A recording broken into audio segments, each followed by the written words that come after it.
Hello Kuya Miggy! For today's video ay tuturuan ka ni Mami gumawa ng coffee jelly at ito ang mga kailangan nating ingredients anak. Mr. Gulaman, 3-in-1, coffee, Nestle cream, condensed milk, evaporated milk, sugar, pwede namang white sugar or brown sugar, washed sugar ang gamit ko today, at plain black coffee. Sa isang kaserola, maglagay tayo ng tubig. At this point, tansya-tansya lang ang ginawa ko. Pero kung susundin ang packaging ng Mr. Gulaman, dapat 6 cups of water or 1.5 liters ang gagamitin. Depende yun sa'yo kung gusto mo ng medyo matigas ang gulaman, bawasan mo ng tubig. Kung medyo malambot, dagdagan mo ng water. So, ito ay plain water, hindi malamig, hindi mainit. Tap water lang siya at hinalo ko na ang black gulaman, sugar, at ang black coffee. Haluin mo sila until well combined. Wala na siyang lumps bago natin isalang sa apoy. Hindi ko alam anak kung kumakain ka nito, pero alam ko kumakain ka nito. Kaya gusto kong ituro sa'yo para just in case in the future, gusto mong gumawa para sa sarili mo or gusto mong magbenta, at least you already have idea on how mommy is doing it. Tapos, depende sa'yo kung gusto mo ng medyo matapang yung coffee, gusto mo medyo matamis, i-adjust mo na lang yung mga ingredients na tinuro ko. But itong ginawa ko ngayon ay swak na swak sa panglasa ko. So, nilagyan ko na nga ng water. Ay, hindi pala water. Sinalang ko na pala yung mixture natin sa kalan. High fire at halu-haluin lang natin to.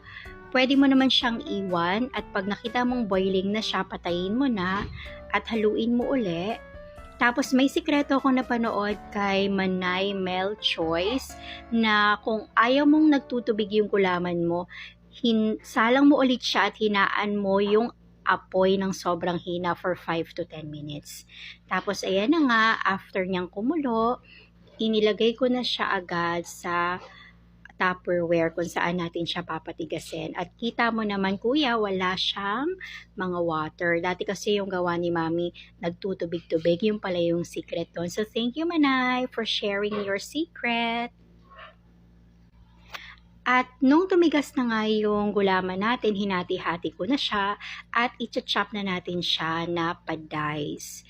Maliliit lang ang pag-chop na ginawa ko kuya kasi may mga batang kakain.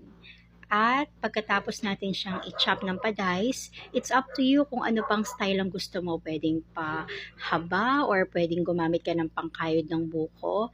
Depende sa iyo yun kuya kung saan ka masaya, okay?